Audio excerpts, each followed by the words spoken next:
Hello, happy Wednesday. You are on the Heart of Success show, and I'm your host, Larissa Vakulina. I go live every Wednesday at 2 p.m. South Australian time. And here on this show, I share with you tips, tools, methods, techniques, inspiration, motivation, and my personal experience about how we can get success in all areas of our life, not only in our professional life or in business, but in all areas of our life, in our own inner stability, in our own inner peace, joyfulness, happiness, in our relationships, and everything that we create from that happy place, right? So today is my 52nd show. I am actually surprised at myself. To have that consistency and actually show up every Wednesday for you with different topics. And it is challenging every week. I'm taking myself out of the box and I'm here every Wednesday in front of you, trying to help you and share with you my own experiences and also knowledge along the way, how you can be successful, happy, peaceful, joyful, and everything that life offers, right? I can see how a little bit of lag coming through this internet, I think, is playing around a little bit, but also my background is a little blurry. That's the new fashion, I guess, with live shows. But sorry if I'm a little bit kind of frozen for a moment. If that will be happening again, I probably will change the settings. Okay. So today, in my 52nd episode, I was thinking to share with you about self-love. What does that mean? A lot of confusion and a lot of misunderstanding about self-love, what really this is. And of course, there's not a clear answer for this question. So self-love is the foundation from where we as a human beings can have a very full and vital experience of just being in a body and living bliss and living heaven on earth, right? But again, self-love have many types and many existence in our physical existence and our earthly plane, right? So, and most of the different types of self-love is based on the matching of the consciousness or the maturity and immaturity of the soul. So basically, each of us have its own level of consciousness and also own level of how mature or how we immature in our developing of our soul, developing of our emotional self, right? The more mature the person, the more this person have ability for self-love. And if that person have ability for self-love, then that person automatically have a huge and deep ability to love others and everyone, right? So today, I want to cover a few different types of love that possibly can help you to identify where you at with your own level of maturity or immaturity in a way of growing and developing your emotional self, your psychological self, your spiritual self. So the first type is selfishness. This is the crudest form of self-love. Basically, the selfishness based on the perception of the self that is better than the other. That the person perceives itself from the light of being more clever, more mature, more intelligent, more healthier, more spiritual, or whatever. It's always more than the others or better than the others. And this type of self-love is very damaging for all, not only for the one that is deceiving himself or herself in believing in that, but also for all the people that this person come into contact with, because that untruth about self-love, being better than others, is very, very damaging, right? So because that belief based not on honesty and on total integrity. So this is the most harmful, I would say, type of self-love. And what we observing right now around the world, that our leadership, our highest leadership, is basically having this type of self-love, right? So this is the deceiving powers that showing us that they care about humanity, that they care about all the other people, and they basically creating this almost theatrical play of showing us that there's some sort of care, but really this is conduct of the outer actions and deeds are not genuine. So this is always comes from that self-admiration, self-importance, and that distorted place within themselves. So what it indicates to us is that we as a humanity as a whole still are in an infant state of development, spiritually, emotionally, psychologically. So mentally we are all crooked because of the indoctrination and all the beliefs that we are being taught since our childhood, and then in our adulthood we still keep learning things that are almost deceiving us to distort everything that is that truth. And also truth and untruth, this is such a substance that if there's not really the total truth, and there's if there is total untruth, that's kind of easy to deal with. But what we are dealing here in our reality right now, it's a kind of this intertwining of the truth and untruth, and it's like this mixing of the truthful facts and information with a complete lie and untruthfulness. And that's where it is the most hardest to recognize what is the truth and what is not. And that's what our self-indulgent and selfish leaders around the world are using, because they really good at knowing psychology of human being, right? So this is the most hindering and the most harmful, the most damaging type of self-love, can be expressed through our expression, right? So, and as we know, so the leadership is doing it. So we individually always and all or often can catch ourselves that we also have that part in ourselves that function and live and work from that selfish place. And the selfishness is a very interesting concept, because especially through the religion, we've been taught that to look after yourself or to love yourself is something wrong and very sinful. So that's that is really a very, very contradictive to the real truth, because we are selfish if we're not really loving ourselves. That's the truth, right?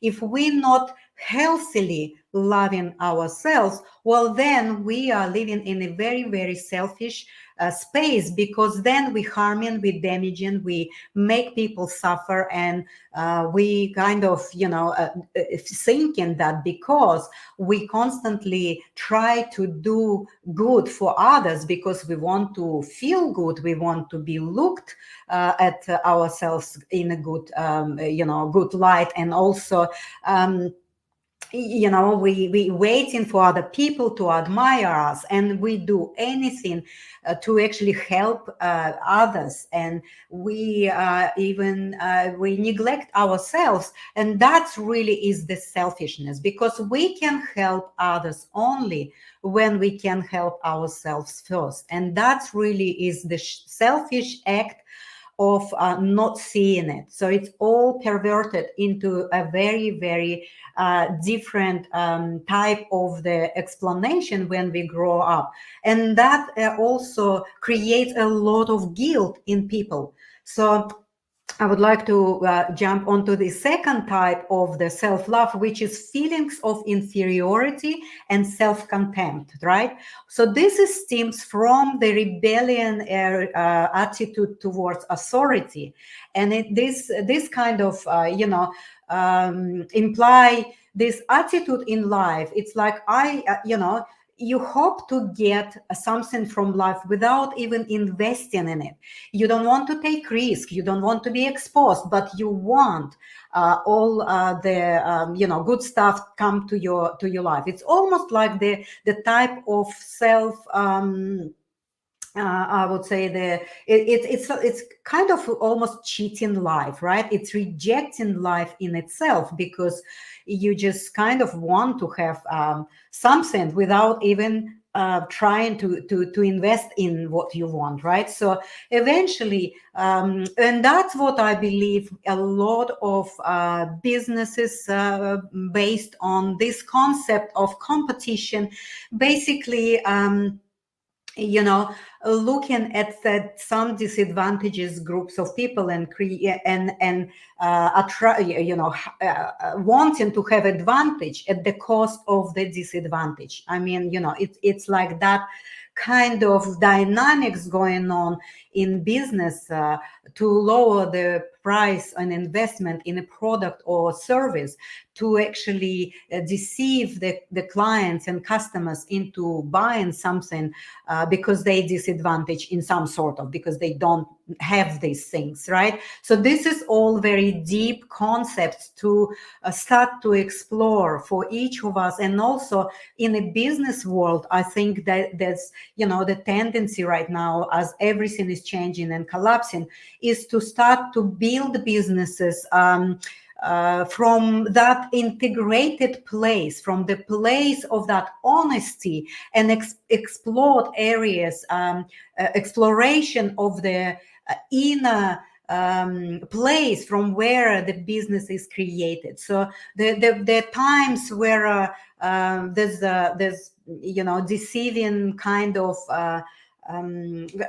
creations start to get be created, and then deceiving clients to buy only because they cheaply done, and you know what I mean. It's like that the people that want to have advantage from the disadvantage of others, it's almost like also breaking the natural law of living and functioning and doing things. So but again, we need to remember, the longer we do it, we do it to some extent, but then we start to notice and realize that even if we eventually, have some advantages, gaining from someone who is disadvantaged, our brothers, sisters, or whoever, we come to the terms that we pay a higher price for that temporary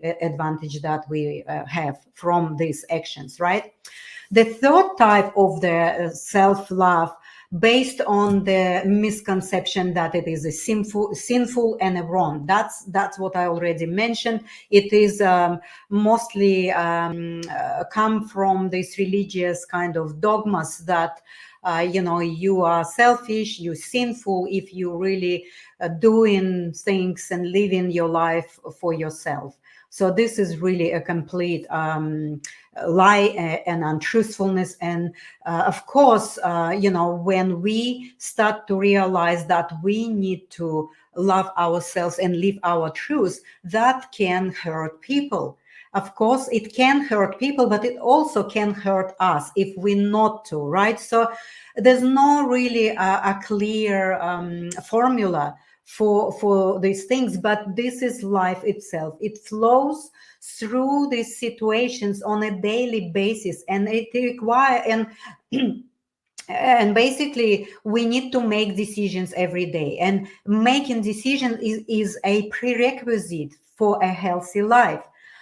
So it is flow of itself, and if you weigh all of your choices with honesty to yourself and integrity with yourself, well, then you will find the way, and that way will be always good, regardless of who is feeling the pain in that situation, right? Because this pain, as I already mentioned in my other episode, is a soft pain. Because when the truth and integrity is revealed and someone is making decision to based on honesty and integrity and to self-love to yourself, well, then that if that imposes some pain to others, this pain is actually soft pain, and that make other person to think and to feel and see how they are sitting in this situation, right? So we basically make we do better service for ourselves and for others if we are totally sitting within our integrity and honesty and within our healthy self-love, and we act and do things from that place. Well, it is for the benefit of all, right? So there's another very interesting type which I would like to discuss with you today. It's not all, this is only a short list, but I wanted to concentrate on the one that is really very hardly discussed or understood. So it's the self-love in the form of wishing to punish another. It's because that comes from that place of undeveloped childhood consciousness. It is basically says, if you not do how I wish, then I'm going to punish you. We all probably went through that when we are children, when we have some sort of emotional pain from not having or receiving something that we wanted in a moment from whom we wanted. We wish that we go and die, either for we punish ourselves, or we wish that we do something harmful or bad so that our loved one feel punished, right? Feel not good. So this is really is the space where people need to start to understand that a lot of concept of punishing either yourself or others is really very fundamental in our development, because we can see how many people are developing and creating their own sickness, because punishment of your loved ones can really be expressed in a very hidden and subtle way. It doesn't really necessarily show up in our actions and deals, but it is more of an inner attitude, right? And through that inner attitude, we create unwellness and diseases in our bodies so that we can actually have love and kindness from people whom we would like to have it. It's like, it's like saying, look, I'm in my self-pity here, and it's because you didn't understand me, you didn't love me enough. And when people are in sickness and illness, well, then the loved ones seems like having kindness to them and looking after them, and that way a lot of people creating that sort of self-love, which is very, very harmful and distorted. I actually can remember I observed with my friend that passed away about 10 years ago, maybe 9 years ago. She only was she was only 62 years old. but through all her life experience, she tried to prove to others how good she is, but she didn't really receive the love that she expected from others to have. And then eventually she created a very serious disease like a diabetes, and she died from diabetes. But she was so happy being sick, laying in a deathbed in hospital, but for about 4 weeks, when everyone would come and visit her, that was a sense of happiness for her. She get what she wanted. She got attention from others, and she got love from others only when she created that disease, right? So there's many different ways of talking about self-love, but really it is a very serious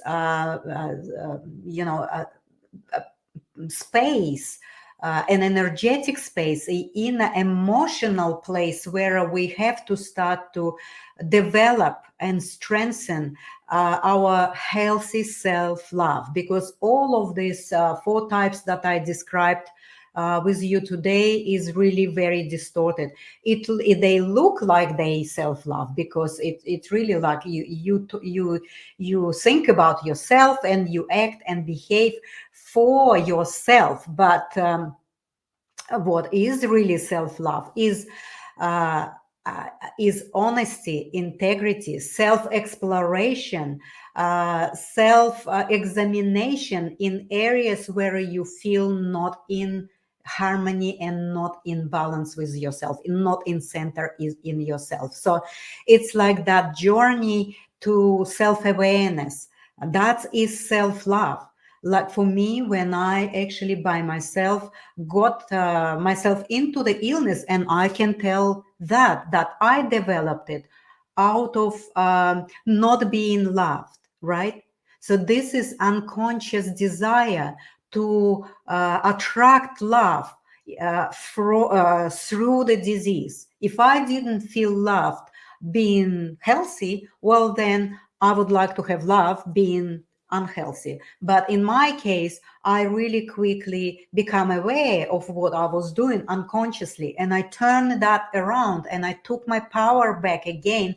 And this is the expression of self-love, right? Yes, it created a lot of turmoil. It created a lot of wobbliness in my family. It created a lot of pain for my ex, probably, or some other people. But if I wouldn't do that, if I wouldn't express my self-love through this honest approach to myself, and knowing that I created that self-love from that distorted place of not enoughness, I would possibly die. Who knows, if I wouldn't make these right decisions for myself. So this is really is this. There's no cut for everyone formula, because as I said, self-love and a healthy self-love is exist in a very mature soul. So we are all seems like immature at this stage, because looking at what we created collectively, of course there is individual people and persons that are reached that state, and they are living from that pure self-love and self-expression of this self-love through honesty, beautiful creations, through very fulfilled relationships, through all of this, helping others, all of these expressions that are within the natural law of do not harm yourself or others or the environment. Well, then this person reached that stage of maturity and in a healthy state of self-love. All the other different divergence from this healthy love is something that is not. And that's what I'm inviting you to start to investigate within yourself, start to examine and analyze where, in which situations maybe your superiority start to kick in, or maybe guilt about looking after yourself more. So all of these emotions are indicators of you navigating and choosing self-love in the moment, right? And many confused and don't understand, of course, this concept. And uh, through intellect, it is not really going to help to understand, but through your emotions, you can. Of course, it's not harmful, or it's good to have the intellectual knowledge about that there's many different types of self-love exists, and how they are distorted and sickly or unhealthy. But also the most powerful space, the most powerful energetic inner attitude is a healthy self-love. And sometimes it creates pain, yes, for others or for yourself. And this is also always the choice. What do you choose? This is hard one, because in some cases we have to inflict some emotional pain to others just to love ourselves. And this is the choice. And if we don't inflict that pain on others, standing in our truth, well, then we inflict that same pain for ourselves. So that's the choice. I would like to finalize today with just saying, keep exploring your own emotional self. This is your guidance. Every time you have negative emotion or painful emotion, or the painful of blame, anger, well, then this is the indication that your space of your inner attitude is still needs some healing and some purifying and some clarity. Only when we can choose this road of constantly watching ourselves and watching what we're doing, from what place we're doing, then we can recognize and accept and connect ourselves to the place that we are totally only us, masters of our own life. I would like to just say thank you. And there's a comments here, and Tatiana and MJ, thank you for being here. Yes, a good way to put everything that's happening outside of in around the world is the theater. It is a badly put theatrical play for us. I mean, some people are believing in this play. Possibly they just don't see how badly it is all assembled, but many people start to see that this is only theater. Yes, Tatiana, you, as one media personality put it, we live in two realities, official reality and reality. If you make your health and financial decision based on official reality, you will be hurt. Absolutely, because official reality is created in a way that it is harvesting your energy, harvesting everything that you create. Like you create values, it harvests it in the form of all forms, in the form of energy, in the form of your intellect, in the form of your creation, in the form of your values, right? So this is really needs to be recognized, accepted, and seen by others in order for us to create a real reality, which will be based on the natural law of do not harm, help, support, and love. And another tip is that if you didn't reach that state of self-love, the healthy state of self-love, well, then you cannot love the other to that same extent of the healthy love. Every love that you have with towards yourself, if it is distorted, if it is all unhealthy, if it is sickly, expressed in a way of manipulation or the victim, it is also is showing and expressed towards the others in the same way. Thank you so much, and I'll see you next week. And I'm gonna to celebrate today my little achievement, being online every week for the 52 weeks. It is 1 year exactly. So I'm kind of patting myself on the shoulder saying thank you. Thank you for showing up for myself and for you. Thank you for being able to step out of the comfort zone and being here, visible, expose myself in everything that I have. Thank you so much. And let's listen a little bit of music.